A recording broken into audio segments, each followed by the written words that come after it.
Hello dear viewers, a very warm welcome to our channel. It's very good to have you here. In today's video, we're going to have a look at the VE injection pump feed pump. There is an internal feed pump inside VE injection pump. This is a very crucial pump. It is a vein type pump, a vein type transfer pump. It is a low pressure pump built directly into the injection pump housing, and it is driven by the pump shaft. When you look at the primary purpose of this, the primary purpose of this pump is to suck fuel from the fuel tank, pull it through the fuel filter, and deliver it to the pump's internal pressure chamber at consistent regulated pressure. Without this pump, without the feed pump, the high pressure distributor plunger would not have a steady supply of fuel to pressurize the fuel injection. Now, when you look at the component part, right here we have the rotor and we have the vents. See these vents? These are centrifugal vents, and they will be inserted into the slot. And whenever you are inserting into the slot, make sure that you follow the correct direction. If you see the vents, there is a curved surface and there is a chamfered surface. The chamfered surface should face outward, and this grooved surface, it should follow to the inner side. So this is how it is going to be installed. Look, this is how it is installed.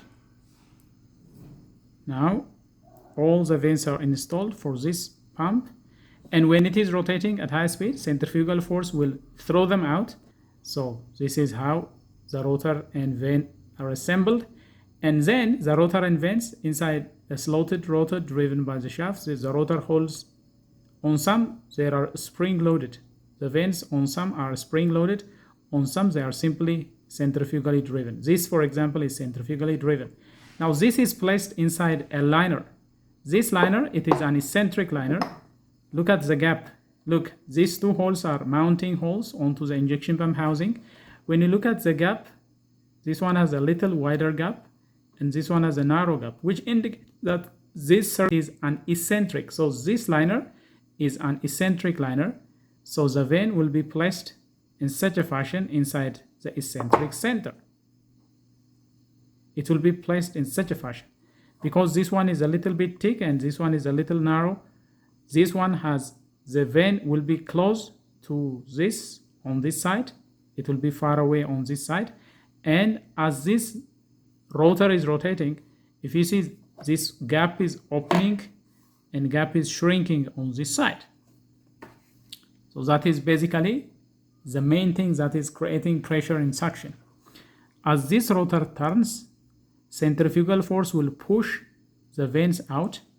So the vents will be touching the liner. They will be pushed out and they will be touching the liner.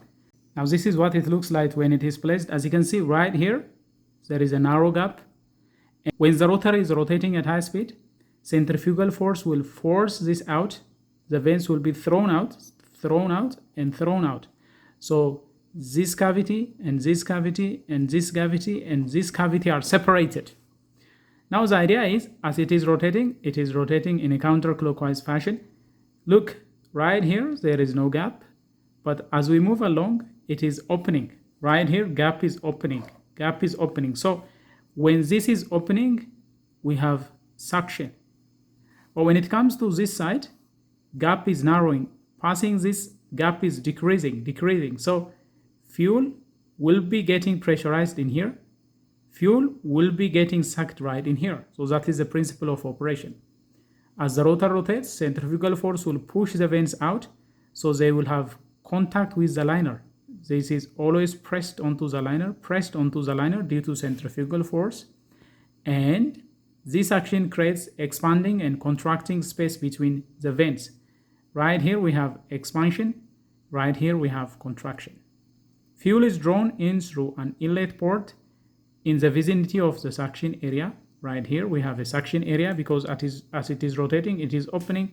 New gap is opening, new gap is opening. Right here, gap is closing. So when gap is opening, that opening will be filled by fresh diesel fuel, and that will be transported through this gap with the vents. And when it reaches here, it will get compressed. It will get diminishing. So the gap is diminishing. So the diesel fuel will be pressurized because volume is decreasing here. That will pressurize the fuel and force it through the outlet port. it will force it through the outlet port, and it will go to the injection pump housing. This is going to be the outlet port. All this assembly will be covered and kept down with this cover, and it will be screwed. These two are for a screw. So this is basically the principle of operation of this pump, and it is driven by a keyway onto the injection pump shaft. If you see right here, there is a key slot. So we place this on that key slot, and it will drive the rotor. The rotor will be driven by this key. This is how it is assembled. Let's go ahead and place it into the injection pump and see how it is assembled. When you look at the injection pump, right here we have the injection pump. Let's lift it a little. When you look at the injection pump housing, if you watch closely, right on this side we have the pressure regulator, and right here we have the inlet. If you follow this, the inlet will be directly connected. It will come directly and it will go to that side. This side is directly connected to the inlet, and this one is connected to the outlet. So how do we place this? Whenever you are placing the liner, make sure that the wider part, this is the area where this is assembled, should be correctly aligned. If you can reverse it, if you reverse it in such a fashion, it will be wrongly installed. So always make sure that it is correctly installed. Looking at the direction of rotation, this wider area should be on the right side for our injection pump. So place it in such a fashion, it will be placed like so. And then let's go ahead and place the rotor. The rotor can be installed in the middle, and to keep it in place, let's insert the shaft. Well, the shaft is actually going to be inserted in such a fashion, but for ease of demonstration, let's insert it in reverse fashion so that we can clearly see what is happening. Now look, this is exactly what is happening. The rotor is rotating in such a fashion. When the rotor is rotating in such a fashion, it will be rotating in such a fashion, and the liner will be kept in place by these two screws, which are going to be secured right here, and this is the outlet passage. And when the rotor is rotating in such a fashion, look, right here, gap is opening. Right here, we have an opening, and right here, we have a closing. So on this side, which is on the suction side, gap will increase, volume will increase. Increasing volume will allow fresh fuel to be pushed and sucked into this cavity. And then as the fuel is brought along, when reaching this area, volume is decreasing. So we have pressurized fuel on this side. So basically, this is how it is operating. At high speed, centrifugal force will force the vanes to be thrown out. So the vanes can be thrown out and pressed onto the liner, sealing this area. So this is how it is done. And finally, we have the top cover. This cover will be placed in such a fashion. So this is how the VE pump feed pump is installed.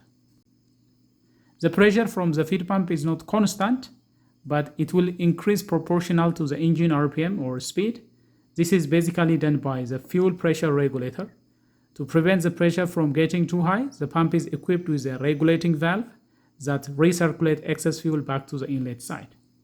So, why is this pump very important? It has a self-priming capability. The VE pump is designed to be self-priming. Whenever there is air trapped in here, it will prime the entire injection pump. The feed pump is what allows it to pull fuel all the way from the fuel tank. And if the system loses its priming, for example, if it is running out of fuel or air entering the system, the feed pump is what must re-establish fuel flow. So it will keep on pumping fuel into the injection pump housing until all the air is expelled. And the other thing, this pump is very critical because it will allow the hydraulic timing control to function properly. The pressure generated by the feed pump is not just for supplying fuel.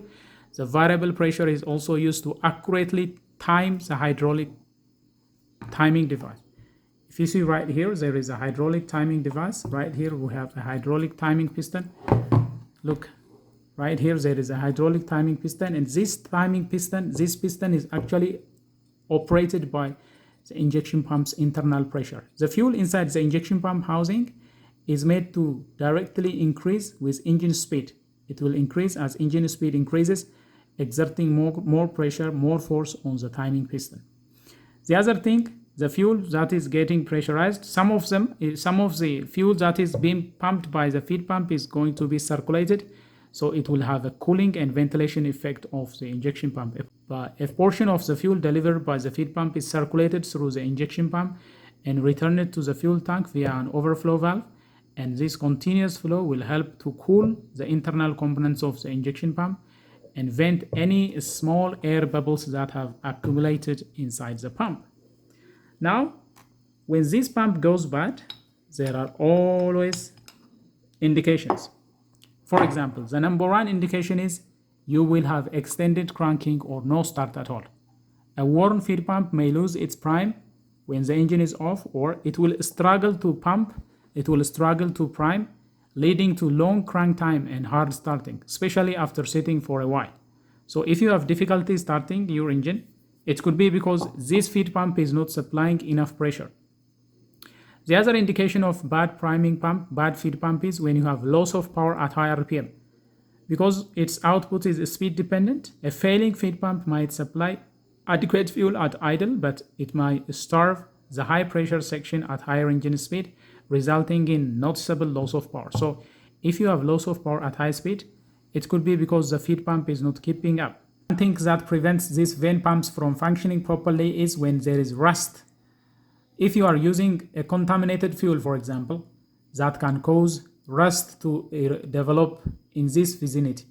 If the vanes are rusty, if there is rust develop in here, that can prevent centrifugal force from moving this freely. This has to move freely within this cavity. If it is not moving freely, then the pump will stop functioning properly. Especially if you are using fuel with water, for example. If there is water sediment in the fuel, if you have fuel that is stored for long period and that has trapped moisture in it, that can cause rust to develop in here. Rust and corrosion can prevent the vanes from running freely, causing them to malfunction. So this is a very damaging thing to the vane pump. And the other is normal wear and tear through long drive cycle. They tend to wear out and it might be time for replacement. If you happen to disassemble this, always make sure that you correctly place the liner, and always make sure that you correctly place the vanes as well. The grooved part should be on the inner side and the chamfered part should be on the outer side when installing the vane pump, when installing the vanes. Well, that is all we have for you in this video regarding construction, principle of operation, and common problem symptoms of internal VE pump, VE feed pump. If you find this video helpful and if you enjoy what has been presented, don't forget to smash the like button. If you are new to this channel, go ahead and subscribe, turn on notification so that you will be the first to get notified whenever we come up with another video.